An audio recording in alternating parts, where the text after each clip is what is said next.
Hi, thank you for joining me for my how to stay cool with a wig in the summer. Little tutorial, little ideas that you might find useful. And there will be one cracking tip right at the end, so stay tuned for that one because I don't think you want to miss it. So let's start. How do you stay cool in the summer whilst still wanting to wear your wigs? I just want to give you some of the things that I do or pay attention to when I'm choosing a wig for the hotter months. What I pay attention to when I do wear wigs in general in the summer is the cap construction.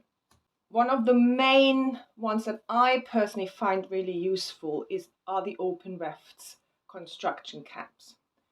For me, these open wefts really help with air circulation, etc. This is a hand tight and I still wear that in the summer, and I will tell you the little trick later on so that you can still wear a hand tight one in the summer. Ideally, go for open wefts. Air circulation is so much better. The other thing I look for in a summer wig is low density. Now this one is the Belle Madame Kim, and it is extremely low density. There is hardly any permatease as well, which is the other thing I'm looking out for.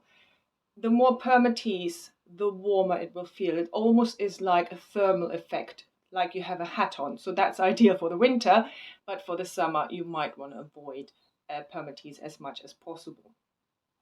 So this is certainly a very long wig, but I do wear this in the summer simply because it has very little permatease and it's low density, so there's not much hair there, so the air can still flow nicely.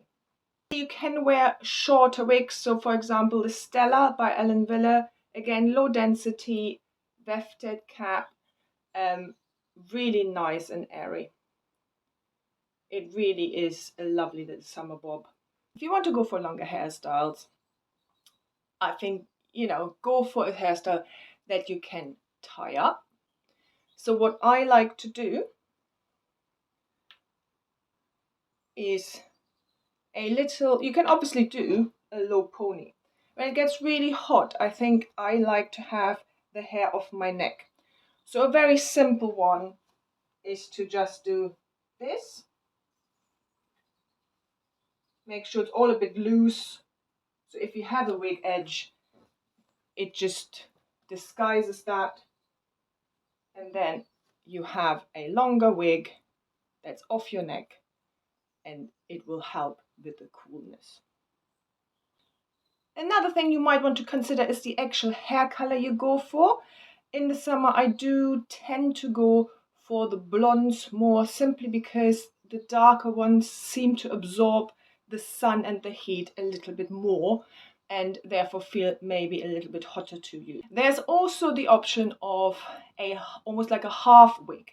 So it's like the Head Magic, for example, by John Renault, where you have, I put a picture up, so where you have a construct at the top and then you just have hair coming down here. So all of this top is free to breathe, and then you just put a hat on and then you're protected from the sun as well, but you have a nice air circulation going on up here. With a full wig, I tend not to wear hats. I know some people like that. Again, completely each to their own. For me, it just seems like it traps the heat more. So if I do need something to shield my eyes, I wear sunglasses, or a visor might be a really good option as well. If you have bio hair, another thing to consider might be to wet your hair with cold water and then put your wig on. That cold water will help you to cool down. So that might be another little trick. The other thing I do, and that means I can wear hand-tied caps, any caps I like, and kind of any color I like as well, is I show you. Let's see if you can spot it. I hope not.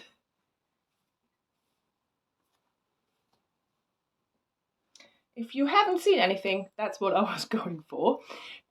What I do, and I show you, it's a bit out there, so you might not like it. But in here, can you see that? Okay.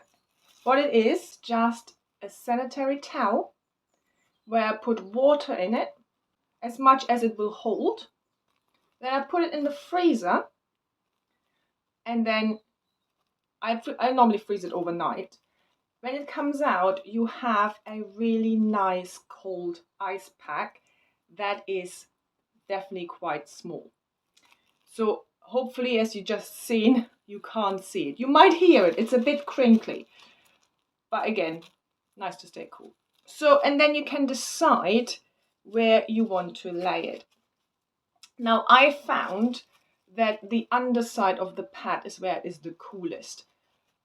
So you can have it at the top, but then you will have a little bit more of a round effect, or you can have it at the back, which is where I tend to have it. I normally just do it like that, put it on, leave it there,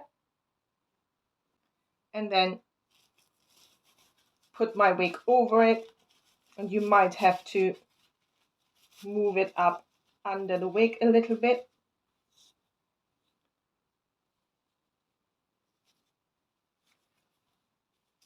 And then you can move it around where you want it. So you have then an ice pack that nobody can really see.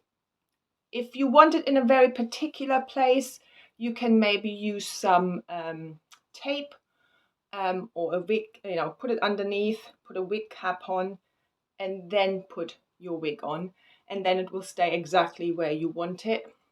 I just put it in the back, and then I can move it sometimes, not that you can see it, up or down. And that will keep you, this one, it keeps me cool for about 2 hours, something like that. So it's not going to help you for the whole of the day, but if you know you have to go outside exactly when it is really hot, like midday, that will keep it nice and cool. So try it out, see what you think. And maybe let me know in the comments below if you are A, willing to try it, or B, if you have tried it and you think it works or it doesn't work for you. We are all different. We all like different things. So I hope all this little information helped you to stay cool this summer. And if you have any questions, any comments, let me know below. Hope I see you soon.